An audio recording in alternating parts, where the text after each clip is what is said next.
Good morning student, कैसे हैं आप सभी स्टूडेंट। आज हम गॉस के प्रमेय का दूसरा अनुप्रयोग अनंत विस्तार की समतल आवेशित प्लेट के निकट विद्युत क्षेत्र की तीव्रता किस तरह ज्ञात करते हैं उसके बारे में बताएंगे। स्टूडेंट, माना धातु की एक बड़ी समतल चादर को कुछ धनावेश दिया जाता है जो तुरंत ही उसकी सतह पर समान रूप से फैल जाता है तथा चादर पर आवेश का पृष्ठ घनत्व सिग्मा है।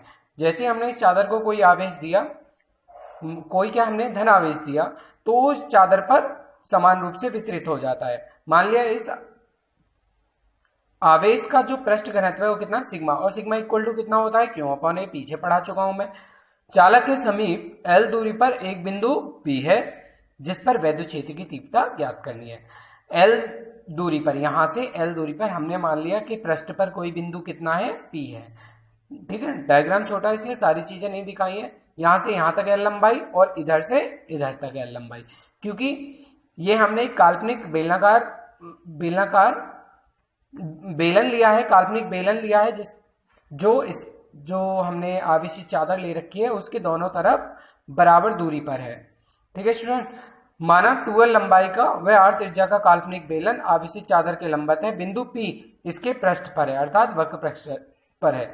सममिति के कारण चादर के समीप विद्युत क्षेत्र की तीव्रता E समान व चादर के लंबवत होगी।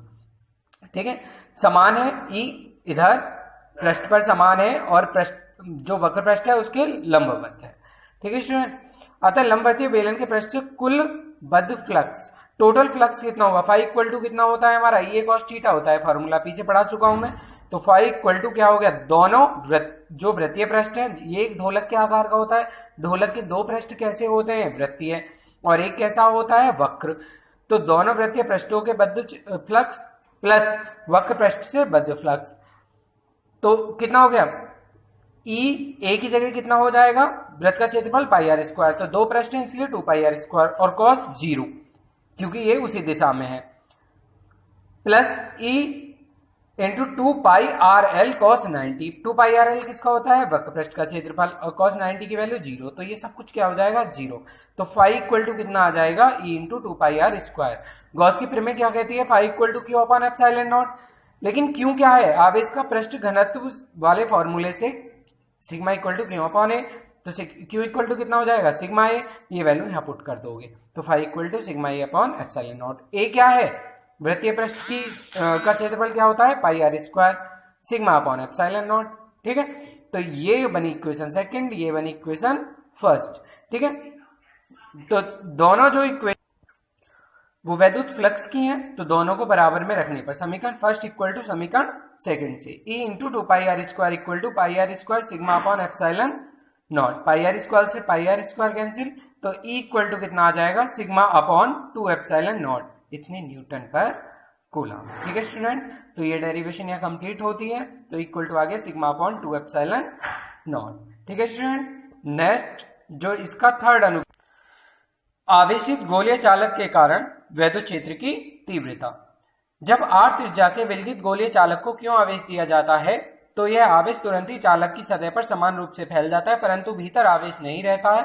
इस आवेशित गोलीय चालक के कारण विद्युत क्षेत्र की तीव्रता हमें ज्ञात करनी है। देखिए स्टूडेंट, मैंने बताया था जब हम किसी भी गोलीय चालक को, ये हमने काल्पनिक मान लिया, हालांकि ये हमारा एक गोलीय चालक है जिसकी त्रिज्या कैपिटल ए है, इसके बाहर हमने एक काल्पनिक गोलाकार चालक मान लिया है जिसकी त्रिज्या स्मॉल r है, जिस पर कोई बिंदु P है जो वृत्त के बाहर है।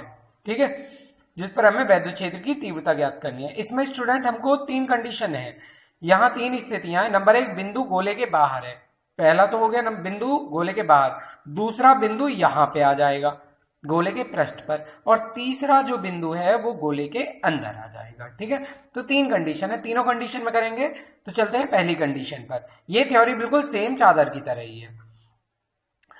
नंबर 1, बिंदु गोले के बाहर है। माना बिंदु P जहां विद्युत क्षेत्र की तीव्रता ज्ञात करनी है, गोले के बाहर स्मॉल r दूरी पर है, जहां स्मॉल r जो वो बहुत ज्यादा बड़ी है, किससे, कैपिटल R से। तो r त्रिज्या का एक गोलीय पृष्ठ है, सममिति के कारण क्या होगा, प्रत्येक बिंदु पर विद्युत क्षेत्र की तीव्रता समान होगी। माना काल्पनिक गोलीय पृष्ठ का अल्पांश, हमने ये छोटा सा अंश ले लिया है, ठीक है, जिस पर विद्युत जो गुजरने वाला विद्युत फ्लक्स है फाई डेल लगा दिया है सूक्ष्म फ्लक्स के लिए। Del phi equal to E del A cos 0, एक ही दिशा में है दोनों, ई और क्षेत्रफल ए। तो ई कॉस 0 की वैल्यू 1 हो गई। लेकिन अगर हम पूरे पृष्ठ पे निकालेंगे तो किसका साइन लगा देंगे हम, सिग्मा का, ई डेल ए कॉस 0।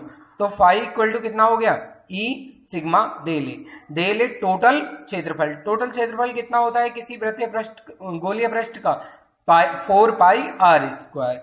ठीक है स्टूडेंट, गॉस की प्रमेय से फाई इक्वल टू कितना होता है, क्यू अपॉन एप्सिलॉन नॉट। ये इक्वेशन सेकंड बन गई, ये इक्वेशन फर्स्ट बन गई। फर्स्ट और सेकंड को कंपेयर कर देंगे तो E into 4 pi R square equal to Q upon epsilon naught. तो E इक्वल टू कितना आ जाएगा, 1 upon 4 pi epsilon naught Q upon R square. तो ये हमारी जो व्यंजक बन के आया बिंदु जब गोले के बाहर है। लेकिन अगर बिंदु गोले के पृष्ठ पर होता तो स्मॉल आर की जगह बस कैपिटल आर हमें त्रिज्या लेनी है। ठीक है स्टूडेंट, बाकी सेम प्रोसेस करते हुए आना है और ये हमारी डेरिवेशन बन के आ जाएगी equal to 1 upon 4 pi epsilon naught Q upon capital R square. अब आता है थर्ड केस।